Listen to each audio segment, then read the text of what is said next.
তরুগ্রাম নামে এক গ্রাম ছিল। সেখানে রামু নামে এক ব্যক্তি বাস করত। রামু খুব সৎ ও পরিশ্রমী। সে তার সামান্য কয়েক বিঘা জমি চাষ করে ফসল ফলাতো, কাঠ সংগ্রহ করত, গরু চড়াতো। একদিন সকালে তার স্ত্রী মালতীকে বলে, এবারে ধানগুলো ভালো হলো না। মহাজনের কাছে ধার কি করে শোধ করবো বুঝতে পারছি না। সংসারে কি করে চলবে? তুমি চিন্তা করো না, দুজনে মিলে সব সামলে নেব। যাও দেখি চান করে এসে ভাত খেতে বসো, আমি দেখছি রান্নাটা। মিলে ঘরে চলে গেল। মালতী রান্না শেষ করে নিয়ে একসাথে তারা দুজনে ভাত খেতে বসবে।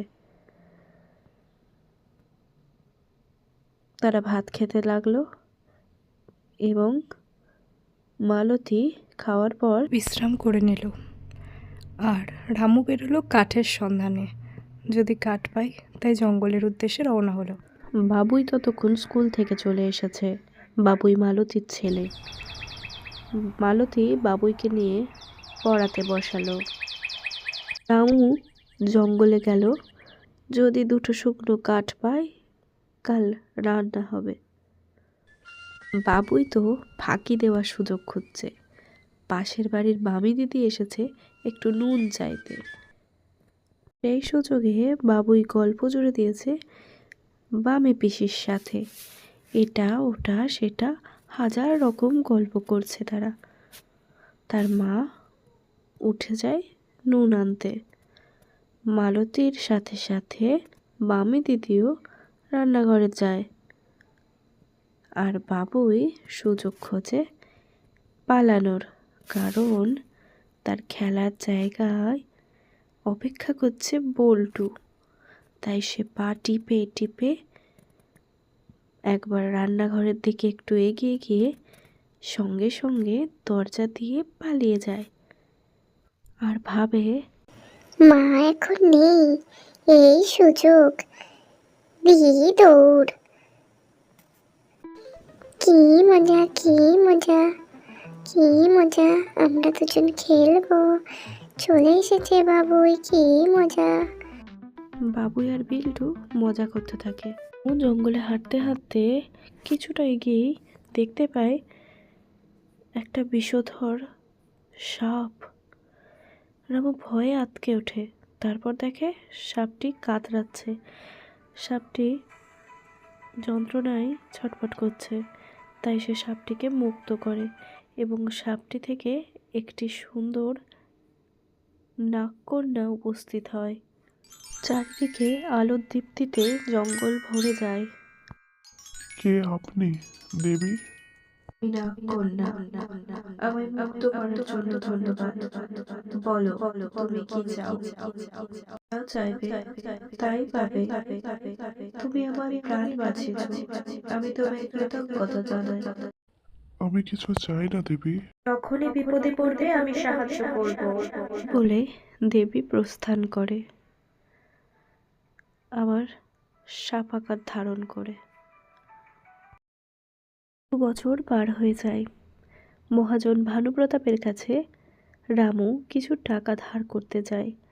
পরপর 2 বছর খরা হওয়ার জন্য কোনো ফসল হয়নি। তাই সাহায্য প্রার্থনার জন্য মহাজনের কাছে মিনতি করতে রামু এগিয়ে যায়। প্রণাম হুজুর, আপনার কাছে মিনতি করছি, দুটো টাকা যদি দেন তাহলে সংসারটা চালাই। এসব টাকা ফাঁকা হবে না। তোর লজ্জা করে না? আগের বছরে ধার শোধ করতে পারিসনি। তোর জমি এখন আমার আয়ত্তে। যা আমার বাড়ি থেকে, দূর হয়ে যা। টাকা চাইতে এসেছে, কোনো টাকা ফাঁকা আমি দিতে পারবো না। তুই কি খাবি না খাবি তার দেখার আমার দরকার নেই।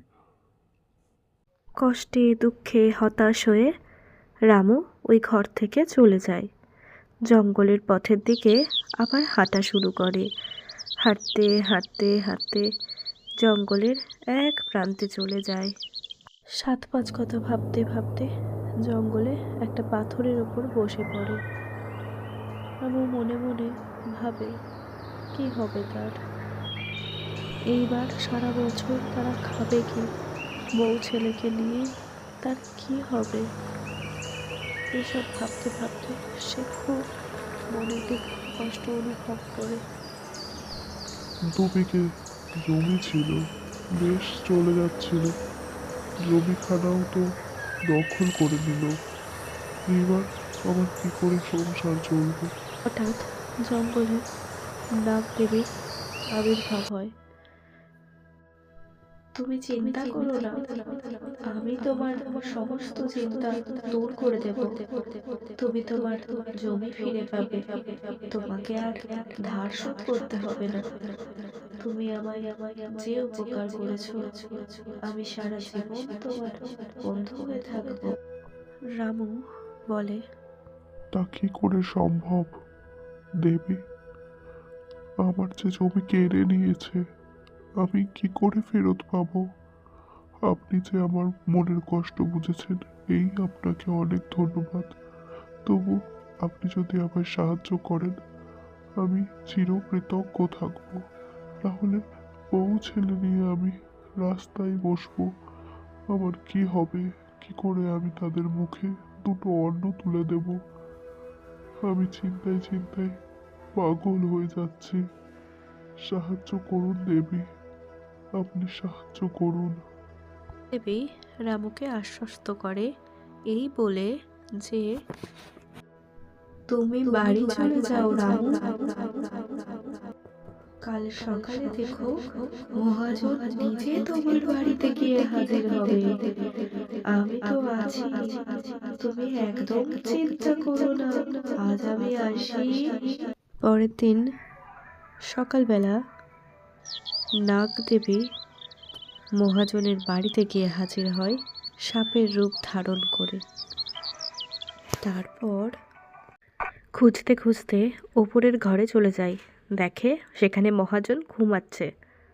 দেবী প্রকাণ্ড একটা সাপের রূপ ধারণ করে ভয় দেখাতে লাগলো আর হিস হিস শব্দ করতে লাগলো। কন্যার রূপ নিল। আমি নাগকন্যা, তুমি রামুর সমস্ত সম্পত্তি ফিরিয়ে দেবে আর আমার কাছ থেকে কোনো ঋণের টাকা নেবে না। এক্ষুনি রামুর বাড়িতে যাও, তা না হলে তোমার পরিবার আমি ধ্বংস করে দেব। মহাজন ছুটতে ছুটতে রামুর বাড়িতে গিয়ে হাজির হয় এবং রামুকে বলে, তোমার জমির দলিল আমার কাছ থেকে নিয়ে এসো রামু। আমি তোমার সব সম্পত্তি তোমায় ফিরিয়ে দেব, আর তোমাকে ধারও শোধ করতে হবে না। তার সমস্ত সম্পত্তি ফিরে পেল এবং তারা সুখে শান্তিতে বাস করতে লাগলো। ভিডিও ভালো লাগলে লাইক করো, কমেন্ট করো, শেয়ার করো। আর চ্যানেলে নতুন হয়ে থাকলে সাবস্ক্রাইব করতে ভুলো না। প্লিজ সাবস্ক্রাইব করো। ধন্যবাদ।